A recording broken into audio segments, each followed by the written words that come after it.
It is 4:39. It is time to hand the reins over to Mr. Danny Vena. I built this up. We built up Tessa. Now it's your turn, sir, to tell us what we want to know about Netflix, which was having a down day when I checked at mid-afternoon. I looked at Netflix towards the close of the market. It was down nearly 7%. And let me just say that having been a Netflix shareholder for a long time, in fact, Netflix was the very first position that I bought as a fool, was Netflix. And having ridden it down, Tim Byers was talking about in the last segment, ridden it down for more than 75% during the Quickster fiasco and the subsequent price increase where, I remember the headlines, Netflix raises prices 60%. That wasn't exactly true, but that's what the headline said. I would say that, I take this quarter as being par for the course with Netflix. Now I'm going to share a screen here. We did, kind of a top level view yesterday. And so I'll just quickly hit those numbers, but here's Netflix's shareholder letter. Revenue here on the right-hand side was just over 6.4 billion, or up about 23% year over year. Net income was 790 million, up from 665 million in the prior year quarter. So pretty good jump in numbers. But the two things that I want to focus on here for today, for these purposes, is to look at, first of all, the company's free cash flow. And then second of all, look at kind of what they're doing in the rest of the world. Because a lot of the growth thesis used to be in expanding their market share in the United States. And I think nowadays it's expanding their market share in the rest of the world.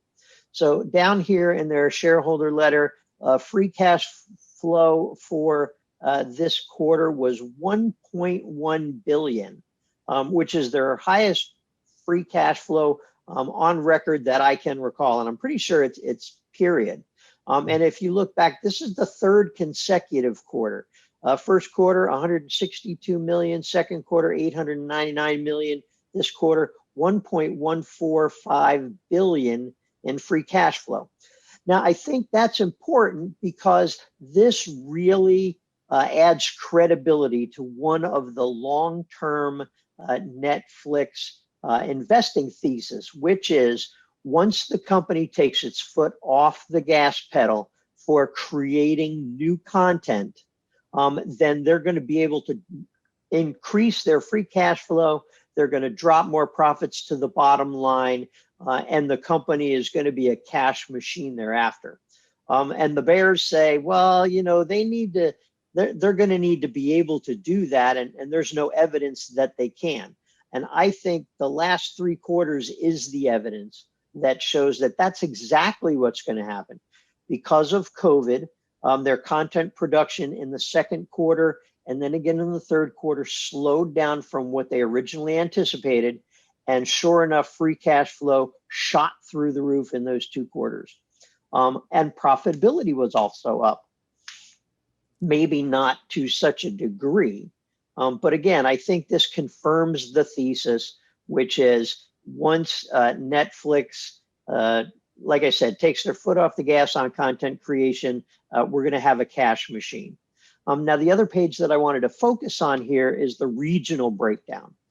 Shareholders will remember that last year, Netflix went from reporting US subscriber growth and worldwide subscriber growth to breaking it down by 4 regions. And those 4 regions are the US and Canada, or UCAN, EMEA, which is Europe, the Middle East, and Africa, LATAM, which is Africa, and down here at the bottom, APAC, or Asia Pacific. And if you look at these numbers, I think it's really telling about Netflix and where it goes from here. In the third quarter, paid memberships in the US and Canada were 73 million, up from 67 million this time last year. So maybe up about 6 million, not really a barn burner. If you look at Europe and the Middle East, up to 62 million up from 47 million. That's a pretty sizable jump there. Latin America, 36 million compared to 29 million. Again, another sizable jump. Asia Pacific, 23 million up from 14 million. So you can see that Netflix is growing at a much, much higher rate in the other regions of the world than it is in the United States and Canada. And to me, that adds credibility to the investing thesis that Netflix growth from here on out really is about how it does in the rest of the world, which is why the company is going into these international markets. They're creating language or a local language content in these countries and drawing in more international audiences.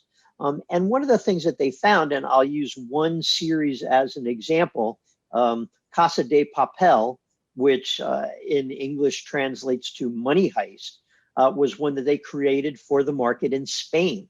And what they found is this Spanish language original was popular all over the world, wherever there was a Spanish speaking audience. And not only that, but they also found that where folks just, decided that they would watch something in a different language, they were turning on this program. And so it had a good audience in the United States as well. So I would say that, the big thing for me in this Netflix, quarter was that it and the last couple of quarters has confirmed for me two of the central points of my investing thesis, which is Netflix still has a whole lot of world out there to conquer. And once it slows down on content creation, the company is going to be a cash machine. Wow.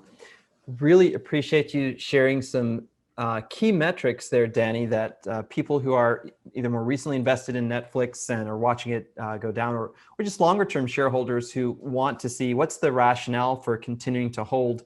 I think you made a really good case for that. Daniel, do you have any comments that you want to make on Netflix before we take a couple of questions on it?